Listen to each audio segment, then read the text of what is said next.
है बच्चों, आइए नया यूनिट आज स्टार्ट करते हैं। यूनिट 4 जो कि है आपका केमिकल काइनेटिक। आज मैं आपको केमिकल काइनेटिक के बारे में बताने वाला हूं। अब देखिए, सबसे पहले जरूरी है कि केमिकल काइनेटिक होता क्या है। A branch of science which deal with study of reactions rate. Chemical kinetic में हम लोग क्या करते हैं, किसी भी केमिकल रिएक्शन में जो रिएक्शन होता है उसकी रेट फाइंड करते हैं। रेट मतलब किस स्पीड से रिएक्शन हो रहा है, उसकी स्पीड फाइंड करते हैं और उसके मैकेनिज्म की बात करते हैं। तो दो बात करते हैं यहां पे। रेट एक ऐसा ब्रांच साइंस का, केमिस्ट्री की वो ब्रांच जो क्या करती है, किसी भी केमिकल रिएक्शंस के रेट और उसके मैकेनिज्म की बात करती है, उसे हम क्या बोलते हैं, केमिकल काइनेटिक्स कहते हैं। अब ये रेट ऑफ रिएक्शन होता क्या है, रेट ऑफ रिएक्शन कैसे कैलकुलेट किया जाता है। तो रेट ऑफ रिएक्शन क्या होता है, द स्पीड और rate of reaction is the change in the concentration of reactant और प्रोडक्ट। अब देखिए, जो किसी भी रिएक्शन की जो स्पीड होती है या किसी भी रिएक्शन की जो रेट होती है वो किस पे डिपेंड करती है, जो भी रिएक्टेंट लिया गया है या जो प्रोडक्ट फॉर्म्ड हो रहा है उसकी कंसंट्रेशन पे डिपेंड करता है। किस पे डिपेंड करता है, कंसंट्रेशन ऑफ रिएक्टेंट या कंसंट्रेशन ऑफ प्रोडक्ट पे डिपेंड करता है। अब जैसे मान लीजिए कोई रिएक्शन है, उस रिएक्शन में कोई रिएक्टेंट R था और उसके रिएक्शन करने से जो प्रोडक्ट बना वो P है। तो अब देखिए, इसका रेट ऑफ रिएक्शन फाइंड करना अगर आपको, यानी कि किस रेट से रिएक्शन हुआ है, तो याद रखिएगा कोई भी केमिकल रिएक्शन होता है बेटा, तो उसमें जो रिएक्टेंट होता है वो धीरे धीरे कंज्यूम कर जाता है, कम होता जाता है। और जैसे जैसे रिएक्टेंट कम होता जाएगा वैसे वैसे प्रोडक्ट का अमाउंट क्या होगा, बढ़ता जाता है। और एक समय आता है कि पूरा रिएक्टेंट जीरो हो जाता है और कंप्लीटली प्रोडक्ट में कन्वर्ट हो जाता है। यही होता है कोई केमिकल रिएक्शन। इसका मतलब किसी भी केमिकल रिएक्शन में जो रिएक्टेंट होता है वो कंज्यूम होता है और प्रोडक्ट हमेशा प्रोड्यूस होता रहता है। तो अब जब रेट निकालेंगे तो हम रेट ऑफ रिएक्शन, रिएक्टेंट की जो रेट है वो कैसे फाइंड की जाएगी, तो हम पता करेंगे कि जो है decrease in concentration of R, जो R की कंसंट्रेशन है कितनी कम हो चुकी है, यानी रिएक्टेंट कितना कम मात्रा में हो रहा है, यानी रिएक्टेंट की कंसंट्रेशन कितनी कम हो गई है ये देखते हैं। और वो होने में कितना टाइम ले रहा है, कितने टाइम में कितनी कंसंट्रेशन डिक्रीज कर रही है, किसकी, रिएक्टेंट की। वही क्या होता है, rate of reaction of reactant होता है।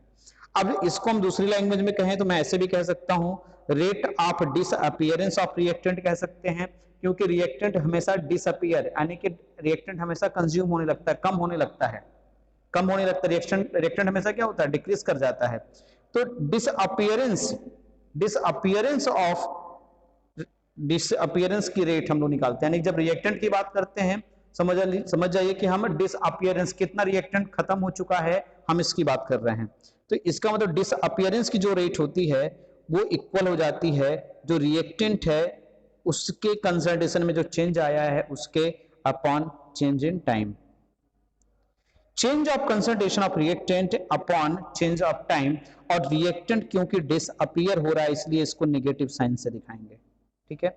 अगर यही rate of reaction of product की बात की जाए तो प्रोडक्ट क्या होता है, रिएक्टेंट जितना ज्यादा से ज्यादा डिसअपीयर होता है प्रोडक्ट उतना ही ज्यादा फॉर्म्ड होता है, यानी अपीयर होता है। तो इसलिए जब प्रोडक्ट की रेट निकाली जाती है तो प्रोडक्ट की रेट को हम लोग बोलते हैं रेट ऑफ अपीयरेंस प्रोडक्ट कहते हैं।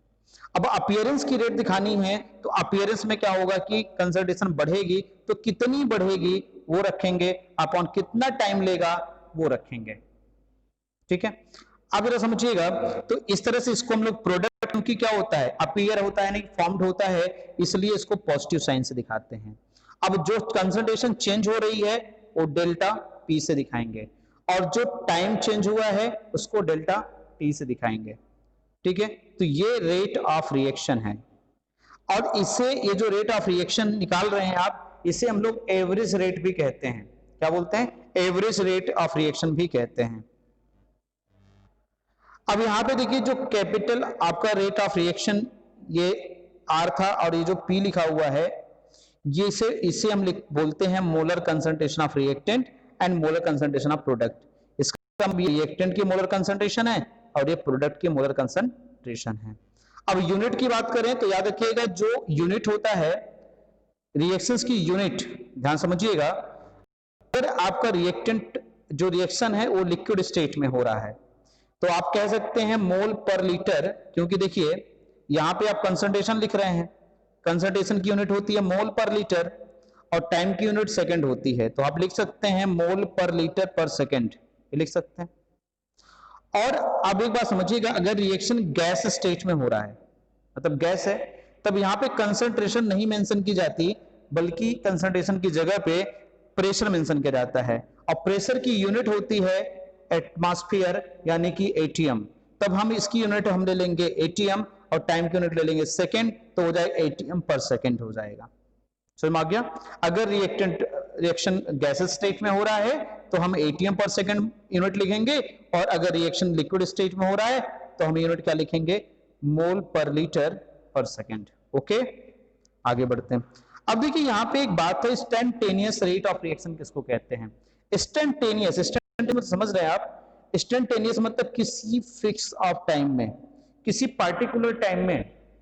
इंस्टेंटेनियस का मतलब होता है किसी पार्टिकुलर टाइम में, किसी स्टैंड ऑफ टाइम में जो रिएक्शन होगा उसे हम क्या बोलेंगे?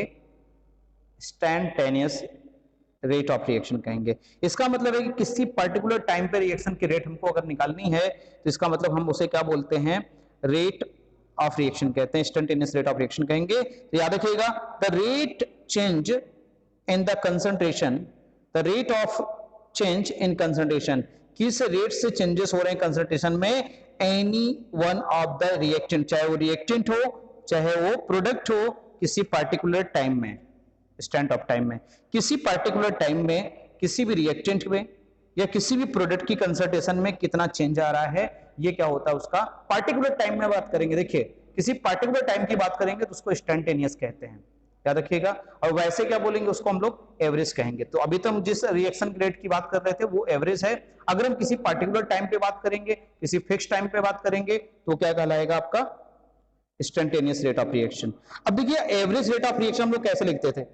जैसे एवरेज रेट ऑफ रिएक्शन के लिए हम लोग ये इक्वेशन बनाते थे, average rate of reaction equal to होता था रेट ऑफ रिएक्टेंट और equal to rate of product, ये होता था। रिएक्टेंट की रेट हमेशा माइनस सिंबल से दिखाई जाती है, ठीक है, क्योंकि रिएक्टेंट क्या होता है? हमेशा डिक्रीज करता है इसकी कंसंट्रेशन, तो कंसंट्रेशन कितनी डिक्रीज कर रही है अपॉन टाइम। और प्रोडक्ट वाले में क्या हो जाएगा? Increase concentration upon time. यहाँ पे डेल्टा पी कर रहे थे, तो याद रखिएगा, ये भी आपको याद रखना चाहिए कि अगर आपसे पूछ लेता है in case average rate of reaction क्या होता है, तो rate of reaction measure over the long time period, over the long time period. अगर कोई रिएक्शन बहुत लंबे इंटरवल में निकाला जा रहा है, कुछ लंबे इंटरवल में निकाला जा रहा है, उसका टाइम कुछ ज्यादा लिया जा रहा है, अगर बहुत ज्यादा लिया जा रहा है, रेंज जो टाइमिंग की रेंज है अगर बहुत ज्यादा ली जा रही है तो आप कह सकते हो कि ये जो रेट रिएक्शन की है ये एवरेज रेट ऑफ रिएक्शन इसको बोलेंगे। क्या बोलेंगे? एवरेज रेट ऑफ रिएक्शन कहते हैं इसको। अगर आपका जो है टाइम लॉन्ग रेंज में लिया गया है, लॉन्ग इंटरवल ऑफ टाइम है, तो आप इसको क्या कह सकते हैं? एवरेज रेट ऑफ है। और इस रिएक्शन की इक्वेशन को आप इस तरह से रिप्रेजेंट कर सकते हैं। लेकिन जब आपका टाइम पार्टिकुलर टाइम में किसी रिएक्शन के रेट की बात करें, किसी पार्टिकुलर टाइम में रेट ऑफ रिएक्शन की बात करें, तो आप क्या करेंगे? तो we consider the instantaneous rate of reaction. Okay, when we consider rate of average rate is the smallest interval of time. देखिए जब हम क्या करेंगे, इसी एवरेज रेट को, जो यहाँ पे रेट ऑफ रिएक्शन है, एवरेज रेट ऑफ रिएक्शन है, जब इसको हम स्मॉलर टाइम में लेंगे, अगर लॉन्ग इंटरवल ऑफ टाइम में लेंगे तब तो इस तरह से एक्सप्रेस किया जाएगा। लेकिन अगर आप क्या करेंगे, स्मॉलेस्ट इंटरवल ऑफ टाइम लेंगे, टाइम इंटरवल लेंगे, तो ये हम लोग जो डेल्टा, यहाँ पे डेल्टा टी लिख रहे हैं, इसकी जगह पे टी लिखा जाएगा। क्या लिखा जाएगा? dt लिखा जाएगा, स्मॉल पॉइंट पे लेना है, स्मॉल लेना है, किसी पर्टिकुलर इंटरवल ऑफ टाइम में लेना है, तो इसको स्मॉल dt लिखेंगे। इसलिए कभी भी याद रखिएगा एवरेज रेट ऑफ रिएक्शन को लिखना है तो ये वाला एक्सप्रेशन होगा, लेकिन अगर आप इंस्टेंटेनियस रेट को लिखना चाहते हैं तो ये एक्सप्रेशन डेल्टा की जगह पे डी में कन्वर्ट हो जाएगा। इंस्टेंटेनियस के लिए और जो है एवरेज रेट के लिए दोनों में डिफरेंस है रिप्रेजेंटेशन का।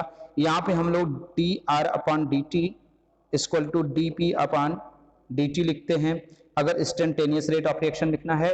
अगर आपको एवरेज रेट ऑफ रिएक्शन लिखना है तो आप लिखेंगे delta R upon delta T equal to delta P upon delta T. और दूसरी बात एक जो आपको याद रखनी है, चाहे आप चाहे एवरेज रेट ऑफ रिएक्शन निकालें, दोनों की सिचुएशन में आपको ये जो सिंबल है ये माइनस ही लिखना है। क्या लिखना है? माइनस सिंबल लिखना है। दरअसल क्या है कि आपने कैलकुलेशन जो आपने कैलकुलस पढ़ा होगा, कैलकुलस में कहीं ना कहीं आपने देखा होगा कि जो है जब भी कोई भी चीज इंस्टेंटेनियस यानी कि किसी पार्टिकुलर बहुत स्मॉल रेंज में कोई कैलकुलेशन करते हैं तो हम लोग उसका क्या लेते हैं, dx बाई dt लिखते हैं। तो सेम यही किया गया है, एवरेज रेट ऑफ रिएक्शन का हम लोग क्या ले रही हैं, dx बाई dt के फॉर्म में लिखते हैं इस रिएक्शन को। ठीक है, तो अब देखिए आपका क्या हो गया। अब अगर मैं इसको ग्राफिकली आपको रिप्रेजेंट करना चाहूं तो देखिए हमारा जो है, अगर मैं इस साइड में आपका टाइम लिख रखा है, इधर कंसंट्रेशन लिख रखा है, तो अगर मैं किसी रिएक्टेंट की बात करूं तो रिएक्टेंट क्या, मान लीजिए इनिशियली उसका कंसंट्रेशन इतना रहा होगा, तो धीरे धीरे कंसंट्रेशन की उसकी क्या होती है, कम होने लगती है। किसी रिएक्टेंट की कंसंट्रेशन लगातार क्या होती है, डिक्रीज करने लगती है। अब कंसंट्रेशन उसकी कम हो रही है, बात समझिए, कंसंट्रेशन उसकी डिक्रीज कर रही है, अब क्या होगा, तो मान लीजिए आपका जो है, आप किसी टाइम का अगर किसी टाइम का निकालना चाहते हैं, मान लीजिए आप यहाँ पे t1 लेना चाहते हैं टाइम और यहाँ पे t2 टाइम लेना चाहते हैं, तो जो t1 हो गया ये यहाँ हो गया, t2 यहाँ पे आ गया। अब बात समझिए, इसका मतलब है कि अब आपकी कंसंट्रेशन जो चेंज हुई है सिर्फ इतने में आप कंसंट्रेशन निकालना चाहते हैं कि इतनी कंसंट्रेशन निकालना चाहते हैं, तो ये देखिए t1 t2 टाइम में कितनी कंसंट्रेशन चेंज होगी, कितनी चेंज होगी। तो ये जो कंसंट्रेशन चेंज होगी ये क्या हो जाएगी, ये देखिए यहाँ पे R1 इसको R2 मान लीजिए, तो ये आपका हो जाएगा, देखिए ये कंसंट्रेशन चेंज हो रही है रिएक्टेंट की, ये हो जाएगी R2 minus R1 upon time जो चेंज हो रहा है वो क्या हो जाएगा, T2 माइनस T1। इस तरीके से भी हम लोग एवरेज रेट ऑफ रिएक्शन निकाल सकते हैं। लेकिन फिर भी जो आपने लिया है ना, ये देखिए काफी लंबा रेंज हो गया। अब अगर मैं आपसे कहूं कि अगर मैं इसी को इंस्टेंटेनियस की बात करूं तो मैं इतना लंबा, बल्कि क्या होगा, मैं कोई पार्टिकुलर टाइम लूंगा, ये देखिए मैं कोई पार्टिकुलर टाइम लूंगा, देखिए यहाँ पे एक पार्टिकुलर टाइम में ले लिया, मतलब किसी टी टाइम में रिएक्शन निकालना चाहता हूं, मतलब एक फिक्स टाइम में रिएक्शन निकालना चाहता हूं, एक पार्टिकुलर टाइम में रिएक्शन निकालना चाहता हूं, यही क्या कहलाएगा, अगर किसी पार्टिकुलर टाइम में हम रेट ऑफ रिएक्शन निकालेंगे ये हमारा क्या कहलाएगा, रेट इंस्टेंटेनियस कहलाएगा बेटा। इसे हम क्या बोलेंगे, रेट इंस्टेंटेनियस कहेंगे। अगर बात समझिए आप, तो अब क्या हो गया, तो मान लीजिए हम टी टाइम में निकालना चाहते हैं, तो यहाँ पे हमारा क्या हो जाएगा, टेंजेंट बना लेते हैं, यहाँ पे टेंजेंट हमारा बन जाएगा, ये हमारा टेंजेंट हो गया। अब टेंजेंट हमारा ये वाला जो पोर्शन टेंजेंट का, ये क्या शो कर रहा है, टेंजेंट का ए वाला पोर्शन क्या शो कर रहा है, कंसंट्रेशन को शो कर रहा है। और यहाँ पे कंसंट्रेशन हम क्या लिखें, क्योंकि बहुत स्मॉल पोर्शन है, तो जैसे यहाँ पे हम डेल्टा आर लिखते थे, यहाँ पे क्या लिखेंगे, डी आर लिखेंगे।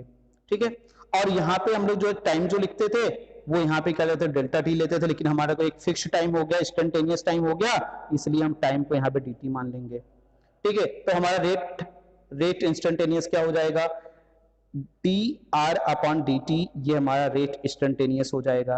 और ये एक ऐसा स्लोप है जो डाउनवर्ड मूव कर रहा है, डिक्रीज कर रहा है, इसलिए माइनस स्लोप हो जाएगा, यानी कि स्लोप की ही जो वैल्यू है ये आपका रेट ऑफ इंस्टेंटेनियस शो कर रही है। तो ये ग्राफिकली मैंने रिप्रेजेंट कर दिया आपको।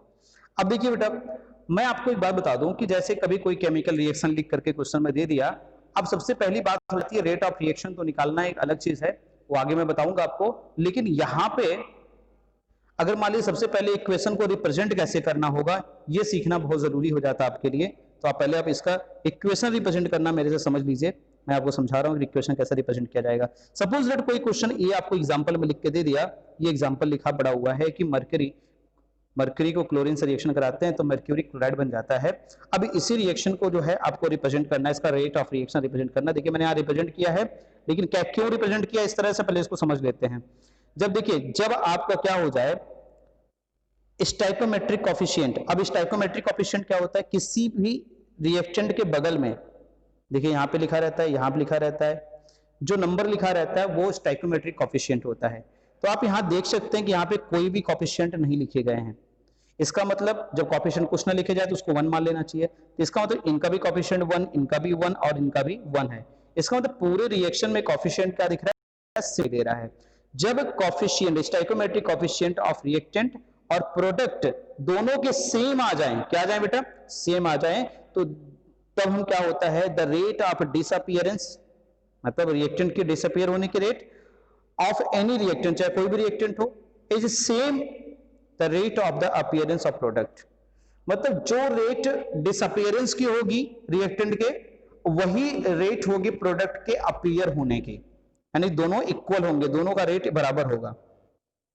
तो आप देखिए यहां पे आपका जो रिएक्शन था, रिएक्शन यही था बेटा, रेट ऑफ रिएक्शन आपने लिखा था क्या, ये देखिए पहले ये वाला है रिएक्टेंट है, तो रिएक्टेंट के लिए पहले माइनस लिख दूंगा, फिर क्या लिखूंगा, चेंज ऑफ कंसंट्रेशन, कंसंट्रेशन के लिए स्क्वायर ब्रैकेट बना लेते हैं, अपॉन dt कर देंगे, तो ये हो गया रेट, इसका रेट हो गया।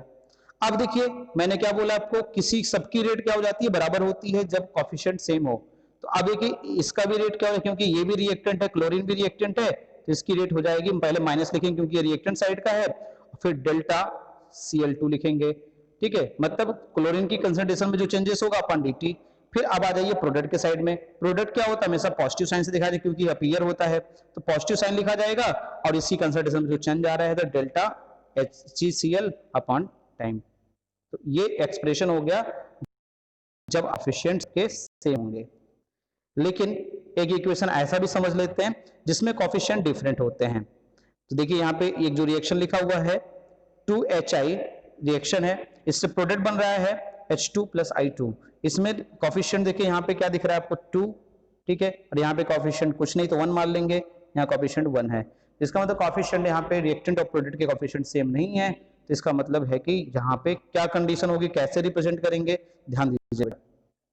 कह रहा है when stoichiometric coefficient of reactant and product are not equal, अगर रिएक्टेंट और प्रोडक्ट दोनों की कोफिशिएंट इक्वल ना हो तो क्या करेंगे, rate of disappearance of reactant और rate of appearance of product, ठीक है, दोनों को डिवाइड करेंगे by their respective stoichiometric coefficient, यानी जो भी कोफिशिएंट वहां पे लिखा होगा इसे हमें हटाना पड़ेगा। अब जैसे 2 लिखा है तो इसको हम क्या करेंगे, HI को 2 से डिवाइड कर देंगे, और अगर यहाँ पे देखो अगर 3 लिखा होता तो हम क्या करते, 1/3 कर देते, ये हट जाता। यहाँ पे अगर 4 लिखा होता तो हम इसको 1/4 करते, लेकिन यहाँ पे सिर्फ डिफरेंट सेम है, इसका डिफरेंट है, तो इसका मतलब इनके जैसा बनाने के लिए हम क्या करेंगे, इसमें 2 का डिवाइड कर देंगे HI में, इससे क्या हो जाएगा, दोनों बराबर हो जाएंगे। क्योंकि यहाँ पे डिफरेंस क्यों हो रहा है, क्योंकि जो इसके अपीयरेंस, जितना ये अपीयर हो रहा है उसका दुगना ये डिसअपीयर हो रहा है। तो अगर हम, इसका मतलब है कि जितना अपीयर हो रहा है उसका डबल है, तो इसका हम क्या करते हैं, अगर बाई 2 कर दें तो ये देखिए दोनों कैंसिल हो जाएंगे, बचेगा क्या, तब दोनों की रेट क्या हो जाएगी, सेम हो जाएगी। तो यही हमें करना होता है। तो देखिए अब जब इसको एक्सप्रेस करेंगे तो एक्सप्रेस करने का तरीका ये होगा। तो यहाँ पे देखिए रेट ऑफ रिएक्शन, सबसे पहले रिएक्टेंट को लिखेंगे, इसको लिखेंगे रिएक्टेंट को, तो रिएक्टेंट आपका क्या था, HI था, और इसका कोफिशिएंट क्या था, 1/2 था, मतलब 2 था, तो हमने क्या बोला, इस कोफिशिएंट को हटाने के लिए क्या करेंगे, उसी नंबर से डिवाइड कर दीजिए जो भी कोफिशिएंट इसका है। तो अब क्योंकि रिएक्टेंट इसलिए माइनस लिख दिया, -1/2 कर दिया क्योंकि कोफिशिएंट 2 था, फिर यहाँ पे इसकी कंसंट्रेशन में चेंज हो रहा है अपन टाइम में जो चेंजेस हो रहा है, ये हो गया। अब आपको सबकी रेट बराबर होती है, इसलिए क्या हो जाएगा, प्रोडक्ट साइड में आ जाइए, प्रोडक्ट है तो प्लस साइन से लिखा जाएगा, तो इसकी कंसंट्रेशन में चेंज अपॉन टाइम। अब ये भी प्रोडक्ट है तो हो जाएगा इक्वल कंसंट्रेशन में चेंज अपॉन टाइम। तो ये आपका एक्सप्रेस करने का तरीका हो गया इस रिएक्शन को। अब देखिए कुछ मैं आयनिक रिएक्शन लिख दे रहा हूं जिससे आपको कंफ्यूजन ना हो, उसको भी समझ लीजिए। अगर मान लीजिए एक आयनिक रिएक्शन यहाँ पे लिख रखा है, तो करना क्या है, इसमें भी देखिए कोफिशिएंट सबके चेंज हैं, तो आप देख सकते हैं इस क्वेश्चन में करना क्या बेटा, आपको देखिए ये जो Br एक रिएक्टेंट है, ये भी एक रिएक्टेंट है, ये भी एक रिएक्टेंट है, लेकिन सबके कोफिशिएंट डिफरेंट है। तो क्या करेंगे, कोफिशिएंट हटाने के लिए -1, तो ये रिएक्टेंट है तो माइनस हो जाएगा, और ये इसका कोफिशिएंट 5 है तो ये हो जाएगा 1/5, और इसका change of concentration upon time. फिर इक्वल हो जाएगा दूसरा रिएक्टेंट ए भी है तो माइनस लिखेंगे, change of concentration upon time. फिर ये भी देखिए रिएक्टेंट है तो इसमें क्या लिखेंगे माइनस, और ये क्या हो जाएगा कोफिशिएंट 6 है तो 1/6 कर देंगे upon into change bye concentration upon time. अब ऐसे आ जाइए प्रोडक्ट में क्या प्रोडक्ट मतलब प्लस होता है, यहाँ प्लस साइन से दिखाएंगे इसको, अब प्लस लिखे या ना लिखे कोई फर्क नहीं पड़ता। तो इसका कोफिशिएंट क्या था 3 था, इसलिए इसको हम क्या करेंगे 1/3 कर देंगे। अब क्या करेंगे इसी की change of concentration upon time. अब देखिए ई वाला आ गया, इसमें क्या कोफिशिएंट 3 है तो 1/3 कर देंगे, change of concentration of H2O upon time taken. हो गया। तो इस तरीके से एक्सप्रेस करते हैं। याद रखिएगा एक बात, फॉर द गैसेस रिएक्शन, कोई भी अगर गैस रिएक्शन हो रहा है एट द कांस्टेंट टेम्परेचर, अगर टेम्परेचर कांस्टेंट, किसी भी गैसेस रिएक्शन में अगर टेम्परेचर कांस्टेंट है तो ये रिएक्शन रिलेशन हमेशा याद रखिएगा बेटा कि जब गैसेस रिएक्शन होंगे ना तो आप कंसंट्रेशन ना लिखें करके, कंसंट्रेशन की जगह पे जहां पे आप लिख रहे हैं ना कंसंट्रेशन तो ये कंसंट्रेशन नहीं लिखा जाता, बल्कि उसका जो पार्शियल प्रेशर दिया रहेगा उस क्वेश्चन में वो पार्शियल प्रेशर वहां पे रख देंगे कंसंट्रेशन की टर्म पे जगह पे। ठीक है। देखिए हमारा अब बात आती है factor influence the rate of reaction. ऐसे कौन कौन से फैक्टर्स हैं जो रेट ऑफ रिएक्शन को इन्फ्लुएंस कर सकते हैं? तो याद रखिएगा कंसंट्रेशन से रेट चेंज हो जाती है, प्रेशर रेट पे इफेक्ट कर सकते हैं, टेम्परेचर इफेक्ट कर सकते हैं, कैटालिस्ट का इफेक्ट पड़ता है रेट ऑफ रिएक्शन पे। लेकिन टेम्परेचर का किस तरह से, कंसंट्रेशन किस तरह से इफेक्ट करता है तो बता दूं आपको, किसी भी रेट ऑफ रिएक्शन जो होती है डायरेक्टली प्रोपोर्शनल होती है कंसंट्रेशन ऑफ रिएक्टेंट के। रिएक्टेंट की कंसंट्रेशन जितनी ज्यादा होगी रेट उतना फास्ट होगा, यानी कि कंसंट्रेशन बढ़ो रेट बढ़ेगा। इसका मतलब है किसी भी रिएक्शन की रेट उतनी फास्ट होती है जितना उसके रिएक्टेंट का कंसंट्रेशन होता है। सुनिए, अगर प्रेशर की बात करें तो जितना ज्यादा प्रेशर बढ़ाएंगे आप वॉल्यूम कम होने लगता है, क्योंकि प्रेशर बढ़ाने से वॉल्यूम कम होता है, और जो वॉल्यूम कम होगा नंबर ऑफ पार्टिकल वही रहेंगे, कम वॉल्यूम ज्यादा पार्टिकल मतलब कंसंट्रेशन बढ़ जाएगी, और कंसंट्रेशन बढ़ती है तो आपने यहाँ पढ़ा था कंसंट्रेशन बढ़ती है तो रेट ऑफ रिएक्शन फास्ट हो जाएगा। इसका मतलब प्रेशर बढ़ाने से रेट ऑफ रिएक्शन बढ़ता है। ठीक है। अब देखिए, अब आते हैं टेम्परेचर वाले टर्म पे आ जाते हैं। टेम्परेचर की बात करें तो टेम्परेचर की बात करते हैं। टेम्परेचर क्या होता है, देखिए टेम्परेचर क्या करता है रेट ऑफ रिएक्शन को बढ़ा देता है। अब कोई ये पूछ लिया कि rate of reaction temperature increase करने से क्यों इंक्रीज करता है? दरअसल क्या होता है जब हम किसी चीज को हीट करते हैं तो उसके जो मॉलिक्यूल होते हैं काइनेटिकली मूव करने लगते हैं। ठीक है, जिससे उनके अंदर काइनेटिक एनर्जी आ जाने की वजह से वो थोड़ा जब फास्टली मूव करने लगेंगे तो कॉलिजन करेंगे, और कोई भी केमिकल रिएक्शन कॉलिजन की वजह से ही होता है। ठीक है। अब आता है हमारा अगला टॉपिक, जो अगला पॉइंट आता है कैटलिस्ट। कैटलिस्ट क्या करते हैं? Catalyst decrease the rate activation energy. Activation energy barrier होता है जो किसी भी रिएक्शंस को होने से रोकता है। जैसे मैं समझा दूं, जैसे सपोज दैट कोई रिएक्टेंट है, उसका इतनी थी, ये एनर्जी है, मान लीजिए किसी भी रिएक्टेंट की एनर्जी है, ये रिएक्टेंट की एनर्जी इतनी थी, और किसी भी रिएक्शन होने के लिए इतनी एनर्जी चाहिए, ये इतनी एनर्जी कम से कम रिएक्शन होने के लिए चाहिए। जब इतनी एनर्जी रहेगी तो वो रिएक्शन हो पाएगा। अब सोचिए कि रिएक्टेंट के पास तो इतनी एनर्जी है, अब उसे अगर प्रोडक्ट बनाना है तो इस बैरियर को क्रॉस करना पड़ेगा तभी तो बनाएगा। तो इसका मतलब ये इतना जो है एनर्जी बैरियर का काम करता है। आपको पता है अगर ये बैरियर छोटा हो जाता तो ये रिएक्शन थोड़ा जल्दी कर लेता। तो कैटलिस्ट क्या करते हैं, इसकी एक्टिवेशन एनर्जी क्या करते हैं, बढ़ा देते हैं। एक्टिवेशन एनर्जी बढ़ा देते हैं मतलब ये ताकि इस बैरियर को क्रॉस कर जाए, तो यही काम करते हैं। कह रहा है कि डिक्रीज, ध्यान सुनिएगा, तो ये क्या करते हैं, ये जो कोई भी रिएक्टेंट है इसकी एनर्जी हो गई, ये एक्टिवेशन एनर्जी बैरियर है। ये एक्टिवेशन एनर्जी क्या होता है, एक बैरियर होता है जो रिएक्शन को होने से रोकता है, किसी रिएक्टेंट्स को ये प्रोडक्ट बनाने से रोक रहा है। तो आप देखिए समझिएगा, तो प्रोडक्ट तभी बनेगा जब इस बैरियर को क्रॉस कर पाएगा, लेकिन रिएक्टेंट की एनर्जी तो कम है। तो अब जानते क्या होता है कि ये जो कैटलिस्ट होते हैं ये क्या करते हैं, इस बैरियर को छोटा कर देते हैं, इस बैरियर को छोटा कर देते हैं। अब जब ये बैरियर छोटा हो जाएगा तो ये रिएक्टेंट ऑटोमेटिक प्रोडक्ट बना लेता है।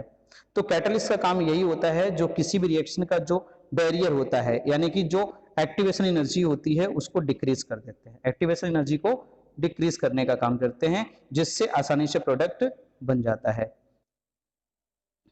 ठीक है, जितना ज्यादा कैटलिस्ट जितना अच्छा होगा उतना एक्टिवेशन एनर्जी को डिक्रीज करेगा, रिएक्शन उतना फास्टली क्या करेगा, प्रोसीड कर जाएगा। ठीक है बेटा, तो ये था आज का लेक्चर जिसमें मैंने आपको रेट ऑफ रिएक्शन के बारे में पढ़ाया। कल मैं रेट लॉ के बारे में डिस्कस करूंगा। तो आज आप जो है क्या करें, इसका नोट्स बनाते हुए चलिए, क्वेश्चन भी देखते हुए चलिए और एनसीईआरटी रीड करते हुए रहिए। कोई कंफ्यूजन है तो डिस्कस करिए ग्रुप में। और जो पिछला चैप्टर था, जितने चैप्टर खत्म कर चुके हैं उन सब की नोट्स कंप्लीट कर डालिए। और आप लोग जो है होमवर्क देने के बावजूद नोट्स आप लोग सेंड नहीं करते, बड़ी तकलीफ होती है बेटा। नोट्स जरूर सेंड करें, आप पीडीएफ बना करके सेंड करें, फोटो खींच करके सेंड करें, जैसे भी आप सेंड कर सकते हैं।